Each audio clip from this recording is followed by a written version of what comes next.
Greetings all, and welcome back to Globbits Gaming Channel. I'm going to do a little bit of a longer video that's kind of out of sequence with the competition winners videos. I've got a lot of videos from 9.1, and I've finally figured out if I just save my World of Tanks folder before I update it, I can actually watch the early replay. So now I've got the capability of watching anything from 9.0 onwards. So it's a new era in Globbs' video recording. Now then, we've got Die and Iceman 512, and they're platooned up together. Die's in his E75 and Iceman's in his T30, and Die's been having a bit of a chat with me on TS a couple of days ago, saying that the E75 is very powerful for its tier. I think everybody will agree that the E75 is probably the strongest tier 9 heavy tank. I mean, answers on a postcard below. If you play it correctly, it's absolutely badass. And Iceman's in his T30. Now this is from Iceman's perspective. Basically what these guys do is show you the importance and the potency of teamwork and tuning. It's mainly what the video is actually based upon. Because what we've been noticing over the past couple of months, the clan's been running for a while now, and the guys are getting really good stats. I mean, Die, when he first joined the platoon, joined the clan, his stats were nowhere near what they are now. And I think it mainly due to either him getting better, which is more than likely, but also with him being have the ability to platoon and having a resource of players that are of a like mind and a similar skill level to learn together. E75 is so overpowered that you have to actually apologise when you wreck 110s like they just did there. They basically two-shotted that guy for all of his health, bar 80 points. And he even, there you go in the chat, he even apologises. So we're going to get a bit of a side scrape on. Now there's a couple of things in this video that came out that I'm going to highlight when they come up. But also another reason I wanted to do this compilation out of sequence is to give you guys a bit of an update on the channel and all that kind of good stuff, and the clan. The first thing is the competition. The videos are getting lots and lots of views, which is awesome. The game that we're going to play is coming up very shortly as well, probably mid to late August. Details to follow on that one. Just trying to round up some willing celebrities to come and kill you all. Monotomic's already volunteered his services, and Pointy Head Jedi said he'll turn up as well. And hopefully he might be able to drag either Jingles or Circumflexes with him, maybe. I don't know, we'll see. To give you guys something to do. I've just released a video as well today, on the day of this recording, that basically explains a little bit of a problem that I've had in the competition. The biggest issue I've had is that I made a bit of a cock-up with the rules. I didn't specify, like it says in the video, 9.0 and above only, so a couple of people that sent me earlier replays, I couldn't actually watch them, but they are still counting. Anyway, the video that I've put up will explain everything. So the competition was a bit of a success and a failure story. Guy's made a nice little move in his E75 here actually, but he does pay for it a little bit with some health later on. He's made a move up a little bit, and he's took out one of their scouts, and Iceman's having real trouble with this IS-3. He's doing a really good job of side scraping this IS-3, and even the 155mm on the T30 with its, well, it's not inaccurate as such, but he's having a few issues getting through him. He's got a mark of excellence on this tank as well, which is really good to see. Yeah, so yeah, a couple of other things. Strongholds. I'll show you a little bit of a thing at the end. The clan has basically built all their buildings in Stronghold, and what we're going to be doing now is going to be building up our structures and our command centre to upgrade the structures to level 2, level 3, level 4, etc, etc.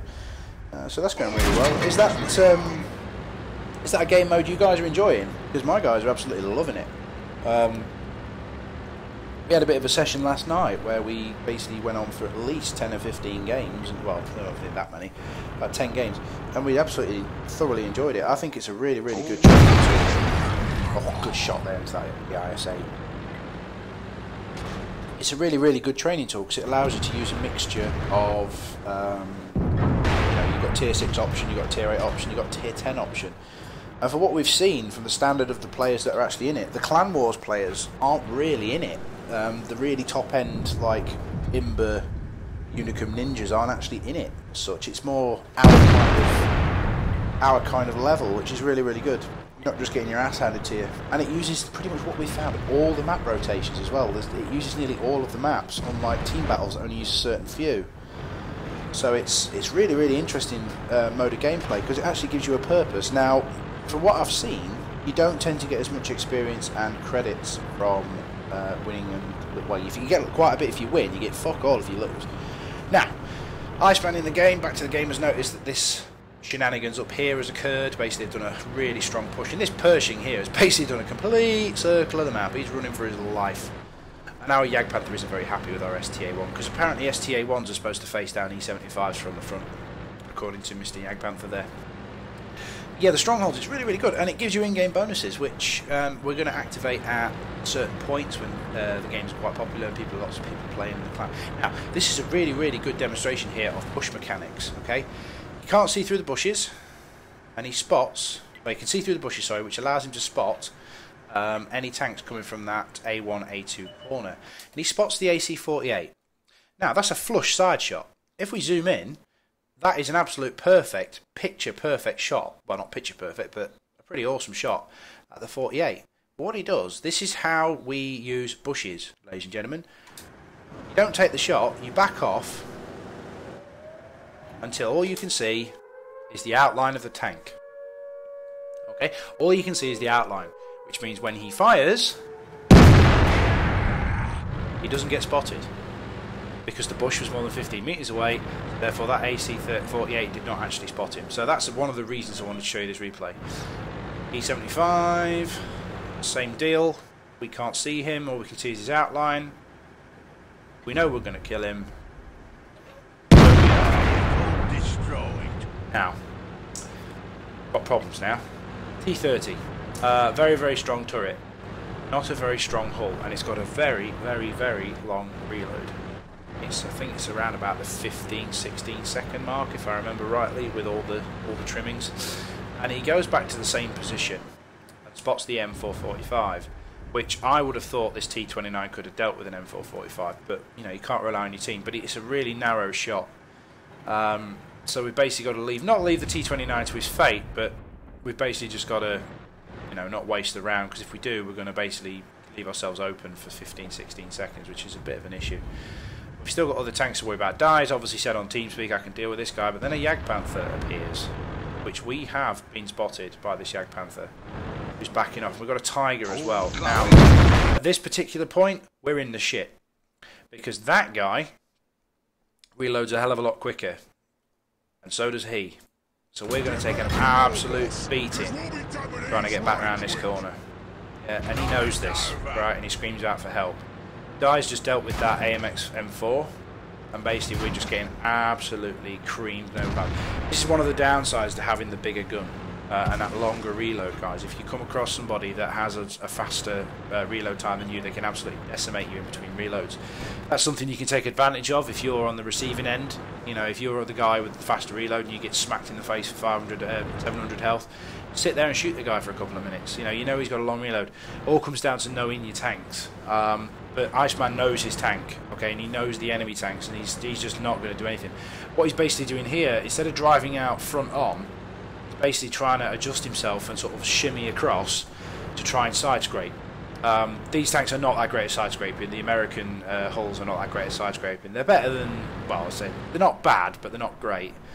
And he's just checking his tank there for damage, and just to see if he can see. But this is where Di basically puts his E75's man pants on. The Jagdpanther, if he angles himself, now as we look here, he's not actually driving straight at the Jagdpanther. He's driving at an angle towards him, so that if the Jagdpanther actually sees him, which he more than likely will do, okay, he's firing at an angled lower glacis and an angled side, which basically means as soon as he sees the guy, yeah, even if the Jagdpanther fires back, with the Jagdpanther's penetration values, I doubt he'd be able to penetrate the E75 from there. I mean, I wouldn't want to bet my game on it, let's put it that way. And Iceman finishes him off once he's got spotted.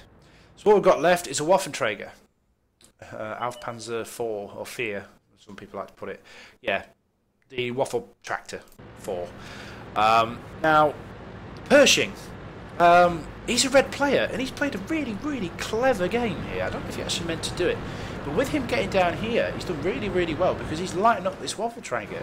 If he didn't have him there, we'd have issues because he's got a bigger, well, I would say longer view range than us, but it's a comparable view range. I think he might even have the edge, which means we'd have issues as lower health tanks facing that 128mm cannon of his. And this is obviously a pre 9.2 waffle trigger because he's got that extra stupidly fast reload. Now, he doesn't take the shot here. He wants to guarantee that he hits this guy. So he waits until he can see the hull and die slams one into it at the same time. I would imagine from listening to these guys previously, those two were timing that shot. So they hit him both at the same time, so they both get revealed at the same time. And it's just a battle of the reloads, and Dye's going to reload before him and take him out for the win. So that's one example of strong platooning, guys. On to the next replay. So what did that mean in the post-game stats then? Well, that was only a first-class mastery badge, guys. You really have to do exceptionally well in a T30 to get a mastery. Brothers in Arms and High Caliber. Iceman only runs a standard account as well, didn't know that. A lot of my guys only run standard accounts. They must have premium tanks or something. Yeah, but in the post-game stats, Dye finished slightly above us. But he did comparable damage, but I assume he probably bounced a bit more. Yeah, a little bit more. But we did more spotting damage, but I think the bonuses for kills tipped the balance there. But no big deal. Yeah, awesome game for the pair of them. Yeah, and I would hasten to add that that was probably classed as a carry. Without them in the town, holding the town, and then moving back to the flank, that would have been a loss. But I do not like to use the term carry. Still made a 12,000 profit on a standard account, but that's what I mean about premium accounts. I was discussing with some guys in the team speak. I'd rather spend my gold on premium time than I would a premium tank because you really struggle at the higher tiers to make a profit unless you have really, really good games consistently. Anyway, got one more replay to show you. This one's an IS-3 platoon. Be right back. Right, on to the next replay then, guys. IS-3 platoon this time with Flan Flan, T-Demon and Skippy69. And it would be fair to say that these guys are average. Average players, similar to myself. I'm slightly above average according to stats. But they're in really, really strong tier 8 tanks. Now, I'm going to probably get an entire passel of hate mail for this, but I'm starting to go off the IS-3. I'm starting to like the Tiger 2 as my tier 8 of choice. The simple reason is this fucking thing can get ammo rack from the front. There's a little spot. I'll just pause the game for you. There's a little spot. You see where the little hooky thing on the front plate and those spare tracks are? If you get hit around that kind of area, it can actually damage your ammo rack, which is starting to get a bit fucking annoying. So I'm starting to, in randoms at least, I wouldn't say competitive team games or anything like that, but definitely in randoms, my Tiger 2 is starting to become my tank of choice. The thing is, with this in a team game, you basically go as a team, as it were, silly, and you basically overwhelm people quite quickly. They don't have a chance to aim most of the time for your weak spots, but I am finding a lot that these tanks tend to get ammo rack quite easily. Is that something we need to look at with regards to wet ammo racks instead of maybe, I don't know, rammer or vents or something? Because it's really fucking annoying. I'm spending a fortune on bloody repair kits trying to keep this thing's ammo rack up and running. Anyway, making a strong push down the left hand side. Just as long as we stick together, we should be fine. We haven't gone to the standard issued heavy side, which is normally the 9-0. And these guys just absolutely have a stonking game. It's a tier 8 match, but there are some tier 6s, mainly tier 7s. There's only 5 tier 8s, so it's quite a strong position to be in with 3 IS-3s. And this Chiri's having a really bad day. Hellcat and a T-150. Well, these guys, they've got no place being here. When you get 3 IS-3s rolling around the corner. The front IS-3 there bounces a lovely shot. Takes out the Hell, goes for the Hellcat. Skippy goes to the Hellcat first. And T-Demon finishes them off. We've got an AC-48 in support as well, so a 4 tier 8 push on this side, and the T-28's coming this way as well, so that's all our tier 8s have come this way, so these guys are going to have a really, really bad day. Chiri's decided that he's had enough. Tiger 2 sniping in the background, should be able to, no, just about missed him. T-150, this is where they decide to just, the AC-48's getting in the way a little bit here, and this is where they decide to push. So, young Skippy leads the charge, and the guys just go around after him. Skippy ignores the T-150. He's got his turret pointed that way, but he's basically carrying on driving. He's made a very strong push. He puts a shot into the 25. And Flan, at this point, Chick, I'd have left that 80. Yeah, I'd have carried on trying to spot Skippy, but yeah, it's good play. Yeah, good play. And we're just absolutely focused firing down this T29. This T29 is having a really bad day. Yeah, T-Demon nets another kill. T-Demon's on 4 kills. He's got all the kills so far. So he's been kill securing. Or as he likes to put it, taking guns out of the game. And we're basically just going to drop and stop this poor Tiger 2. This poor Tiger 2, leaving him on 2 health. Are we going to get the ram? Don't we ram him? Ram him! No, he's a heavy attacker. Ah! Flan kills Tinkerbell.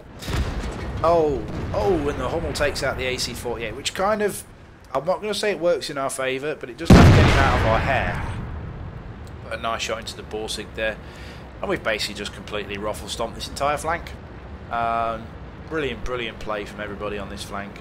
But when you get all your tier 8s going one way in a tier 8 game, this is kind of result. You know, this is focusing team play.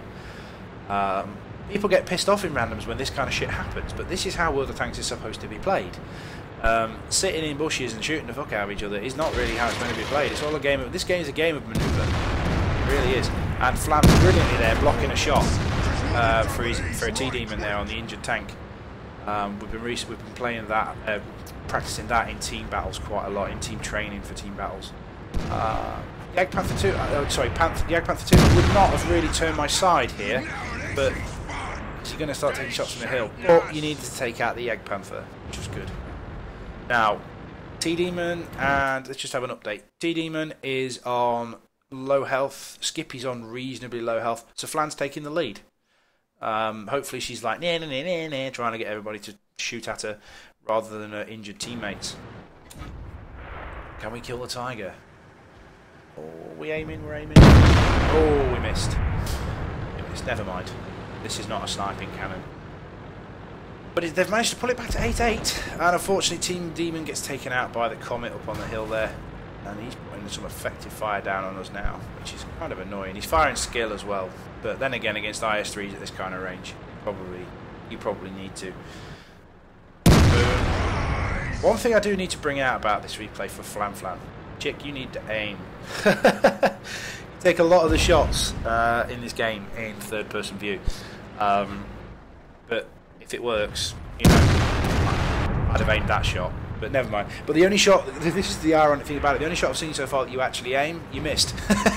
So, if it works for you, mate, it works for you. Black Prince is about to have a bad day. The frontal armour of the Black Prince is strong, but it's not strong enough to take on 2 IS-3s. So he loses a majority of his hit points. And this Comet is back again. He is being a severe pain in our arse. One shot into us and at least 2 into Skippy. But they don't care. There's no way they can kill him. Oh. And that was RNGesus in your favour, you lucky thing, you. He was probably the best player on their team as well, by the looks of him. Yeah, he was. That was a valuable kill. They split up to go flanking round this Black Prince. Take a snapshot at him on the way through. You have had the look of the fucking Irish. Buy yourself a lottery ticket, lady. You're going to win something. Oh. Aim for the lower plate. Is that facing backwards? Is that thing facing backwards? Yeah, he is. Shoot him in the ass. There we go. Fantastic. Okay. T-34, who's managed to work his way into a hull-down position. This is problem city for the IS-3. However, when you're going to side-scrape like that, go for it. IS-3 noobs, according to the Hummel. Apparently, if you win really well... I don't know if he's talking about his own IS-3s or ours. Probably ours. He's being that guy. T-Demon's just trolling him. Like, yeah, cheers for that, mate.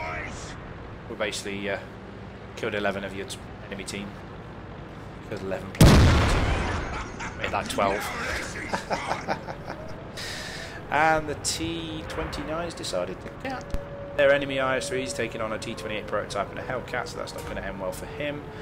Now, Flan makes a decision to go and help on the cap, which is the ideal. I think this is the right decision. Work as a team, deal with the T-29. You've already netted yourself some crucial contribution, guys. Let's see if we can get the last kill on the T-29. Can we do it? Or is Artie going to steal the kill? Oh. No! Flan's denied her Top Gun. because I don't think she's going to get over for the IS3. No. Unlucky chick. Really well played game from these guys. Amazing thing to see. You know, this is the advantage of platooning and practicing in team games.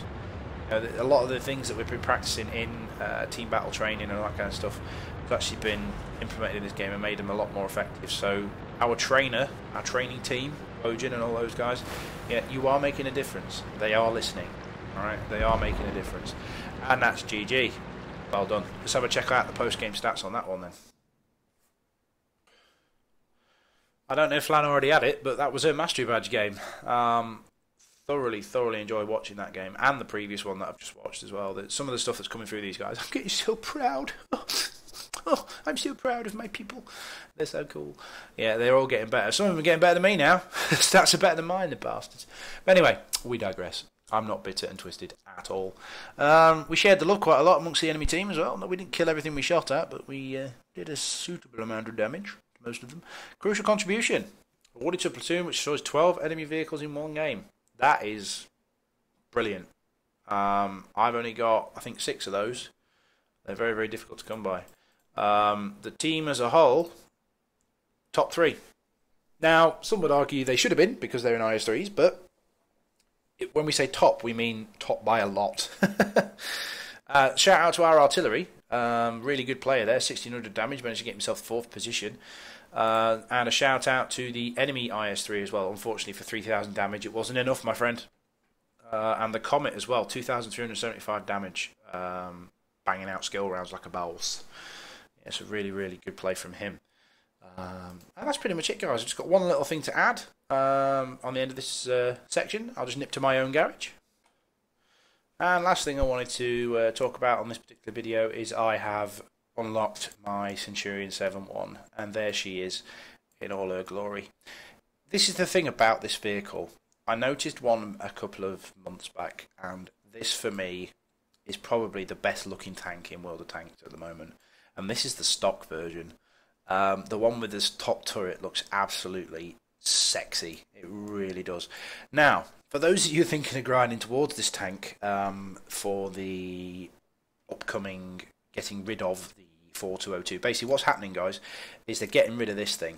They're getting rid of the 4202. They're removing it from the standard line, and they're replacing it with another Centurion.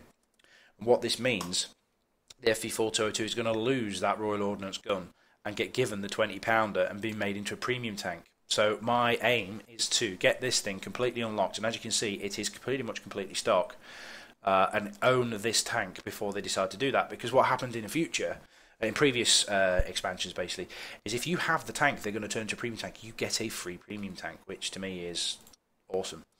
So the only problem I have though is this cannon. I haven't got the Type B barrel.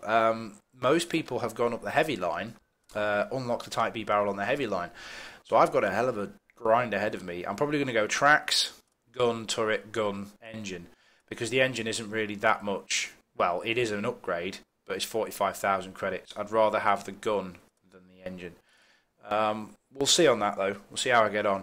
But what it means if it's stock, guys, you cannot put any modules on it whatsoever. So I'm saving up at the moment. You can see I've got no cash for coil springs in order to be able to fit the rammer and the vents, etc., to make it a little bit better. It is very sluggish when it's stock, and it's only got a 20-pounder gun, which isn't really that great at tier 9 and 10. It's not bad, don't get me wrong. It's got 226mm penetration, yada yada yada yada yada. I'm probably going to get hate mail for saying that, but I can't wait to get this thing fully unlocked. I'll get this thing fully unlocked. I'll probably do a review on it, and then I will get the 4202, which will be my second tier 10. And then hopefully when it turns premium, I get a brand new Centurion. I'm also grinding the heavy line as well. Going my way through the Churchill. I've got another HD tank, even though it's the ugliest fucking thing in NATO. Hopefully getting up to the FV215B, which will be replaced with the Chieftain, which I have had the pleasure of seeing in real life and actually sitting in. But anyway, we digress. So that's the video over, guys. Hope you enjoyed it. Outside the rotation, bit of an update for me as well. Take care of yourselves, guys. Bye now.